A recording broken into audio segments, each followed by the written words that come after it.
Vayhi bayom Shmini kara Moshe la'Aaron u'levanav u'leziknei Yisrael. After 7 days of erecting and dismantling the Mishkan, the final day arrived when it would be fully erected and HaKadosh Baruch Hu would be mashre his Shechina on Am Yisrael. As Rashi says, the Egel was to be mechaper on the Chet Egel. This would be the final tikkun, and we would put behind Am Yisrael the episode of Chet Egel, and we would reach the pinnacle of Kedusha that we had attained after Yetzias Mitzrayim and Matan Torah. Vel bnei Yisrael tadaber lemor kechus irizin lechatat ve'egel v'cheves bnei shana tamimi leola v'shor ba'ayil shlamim lizboach lifnei Adonai umincha b'la b'shemen ki hayom Adonai nira alechem. Today HaKadosh Baruch Hu is going to be nira. HaKadosh Baruch Hu's kavod. You're going to see the Shechina. You're going to have a revelation like you had at Sinai to a degree. Vayikhu et asher tziva Moshe al pnei oel moed vayikruvu kol ha'eda vayamdu lifnei Adonai. Everybody gathered. Everybody was clamoring to see this sight. Vayomer Moshe, and while he had everyone's attention, Zeh hadavar asher tziva Adonai ta'asu vayira alechem kevod Adonai.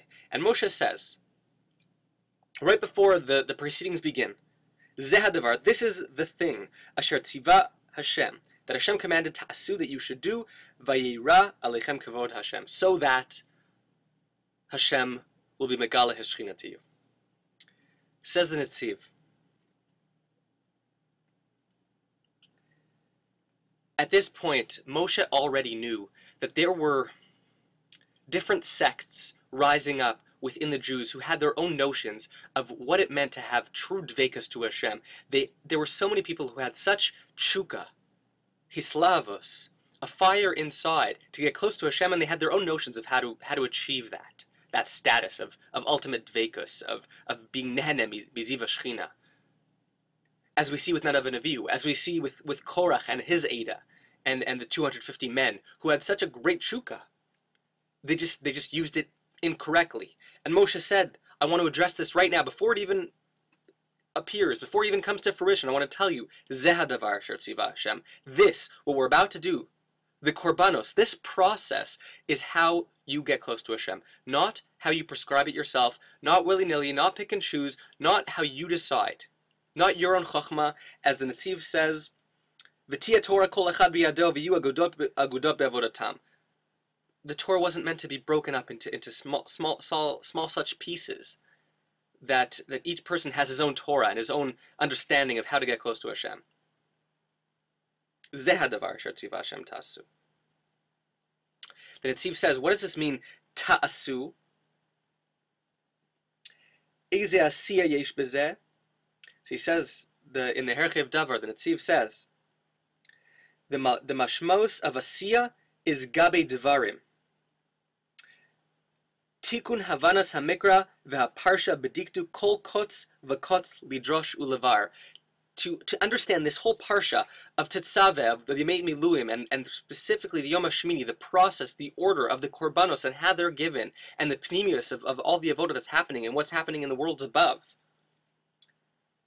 That's what you have to learn well. Zeh hadavar asher tziva Hashem ta'asu. Learn it well.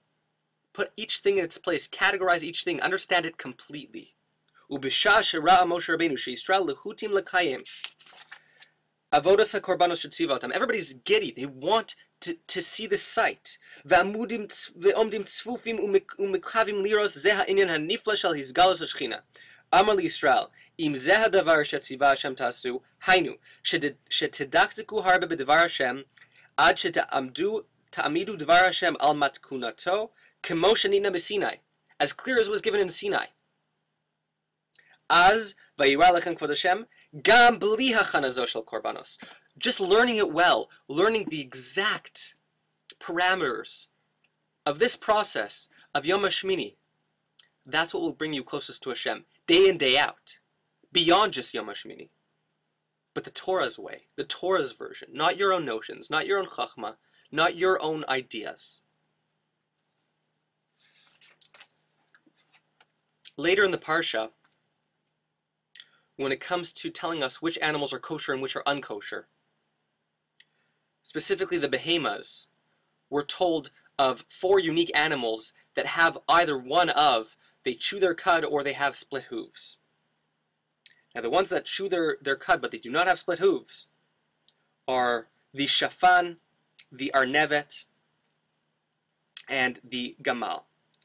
So gamal is zachar, shafan is zachar, arnevet is the female, is nekeva. So the Netziv addresses this discrepancy as well. Because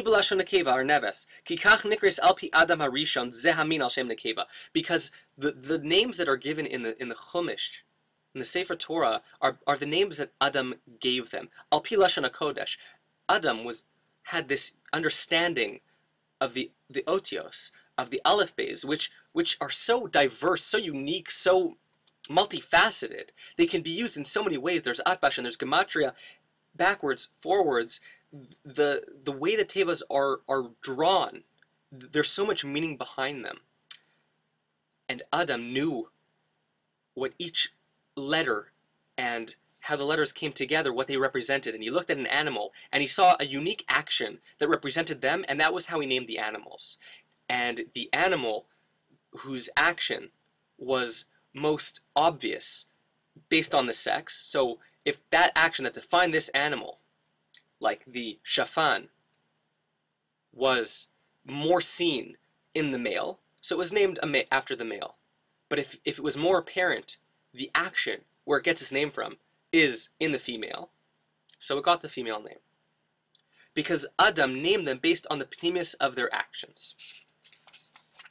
He uses this idea to explain why, in some cases, it says, Et kol orev limino, all the ravens, when it comes to the birds that are not kosher, all the ravens limino, for the whole species of raven is not kosher. How come, when it said before nesher, an eagle, it doesn't mention limino? There are different types of eagles, says Netziv. Why is it that the Torah in some places says limino, in some places it leaves it out, when there are still many species that can fall under the parameters of what an eagle would be? So he explains, the only time the Torah needs to say limino is when there's a divergence between science, biology, and Torah. Because again, Adam used the system of naming animals on their pneumius and their actions. Science uses it biologically. Whenever science says these are two separate types of species, the Torah says no. Based on their actions, these two can be the same species, and vice versa. You can have tons of different chickens, and there's certain chickens that are usser for us, that are not kosher. Right, says the Gemara, because there are certain chickens that are carnivorous. The Ramban explains that the reason why some ophos are not kosher to us are because they're murderous, because they use their talons to kill. We don't want to ingest that. Limino is here to point out that we are going by the chachma of the Torah, not by the chachmas hateva, as the Netziv explains. They may be different al pi chachmei hateva. Ela b'lashon hakodesh hema sug echad al pi haprat shenikru mishum zeh oto shem be'elu ktiv limino. L'lamed da'af al gav shenirim lanu rechokim. It may not seem logical. Mikol makom kach shemo b'lashon hakodesh v'yesh gam kein lehefech. This is the way it is in Lashon HaKodesh. Again, based on the pneumius. A whole different set of rules. There doesn't necessarily have to be a paradox, an argument, a machlokes between science and Torah. They're just different standards of what's going into Chumash, of what's going in. It's a much deeper, more complex thing. It's not a history book. It's not meant to be science. It's Torah. It's the word of Hashem. And that's what guides us. That brings us back to what we said in the beginning. Moshe said, stop using your rationale. Nadav and Avihu, the Ksav Sofer explains, Nadav and Avihu, what was their sin? Heviu Eish Zara.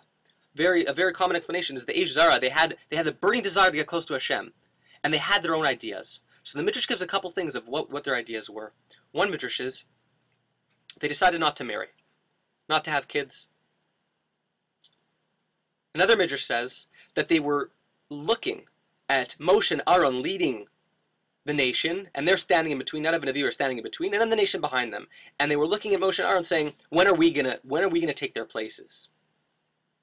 Ksav Sofer says when the Midrash says, "When are we gonna take their places?" It wasn't out of kinna, out of jealousy, out of want for leading the nation, but they looked at Nadav, they looked at Moshe, and they looked at his children.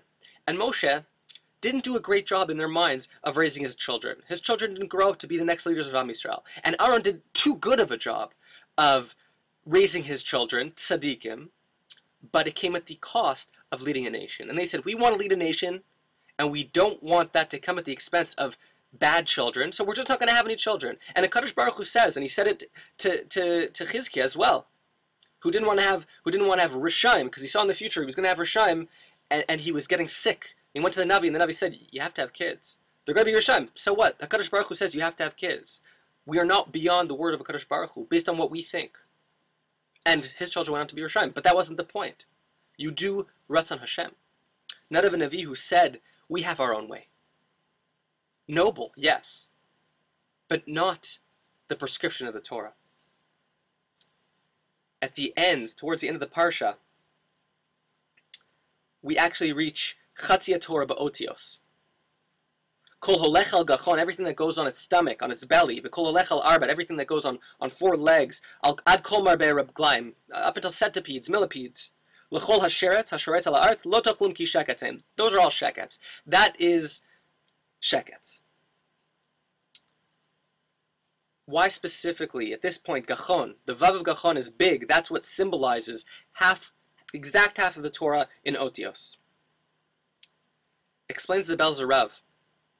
Parsha in Hazinu. In Hazinu, Am Yisrael is described allegorically as Am Naval Velo Chacham. Am Naval, a disgraceful nation and not at all wise. Onkelos there is Metargim. Amma de Kabila Oraisa Velo Chakima. The Belzer Rav explains the Targum of Onkelos. Amma de Kabila Oraisa, the nation that was Makabel Torah and not wise. That Chachma is the antithesis to Torah. We didn't receive Torah because of our Chachma. Rak bechamas chok hamelech. Ki im holech bechachmos yefshar lekayim Torah. They are opposites. You can't be Mekayim Torah through your own Chachma. The Rapshitzer, he explains that when you have an oat that's ribui, an oat that's big, it represents, in Gematria, the milui. So Gimel Chet Vav Nun becomes, you have to add an extra Vav, because you actually spell out Vav, which is Vav Vav. So Gimel Chet Vav Nun is Gematria 67. But you add the extra Vav, it's 73. Says the Rapshitzer, that's Gematria Chachma. Kol holech al gachon, anybody who uses Gematria Chachma, anybody who uses their Chachma, that's Shekets. V'kol holech al arba, and anybody who looks at the Teva, who looks at the 4 elements that make up this world, who says everything's Teva, everything's Mikra, everything can be Teva, Tiv'i, it's natural, it's a natural order of things, it's all coincidence.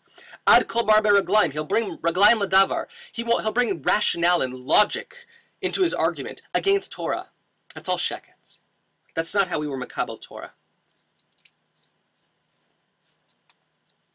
I think that, personally, obviously, Chochmah has a place. Obviously, Agudos have their place. The Shvatim each had their own Sanhedrin.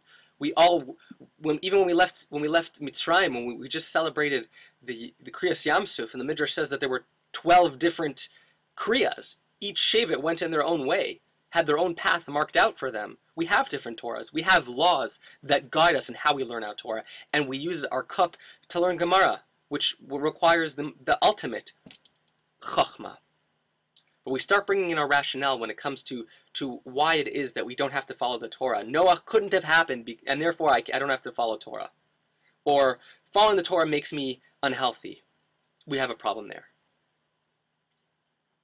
We have a problem in a increasingly liberal world, unfortunately, where we're seeing cultural relativism, where now man is deciding the ethics of the world. And the Kadosh Baruch Hu didn't want that and told us not to. And that's what Moshe was warning us this week as we prepare ourselves for Matan Torah. Follow the Torah, not your Chachma. Use the Chachma to aid in the Torah, but not as finding your own way to reach Hashem. Oh, I just have to be a good person. That's not what it's about.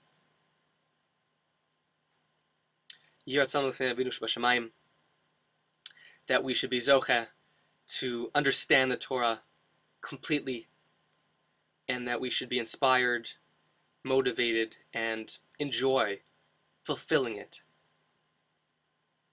And bring Mashiach b'mher b'yameinu. Shabbos.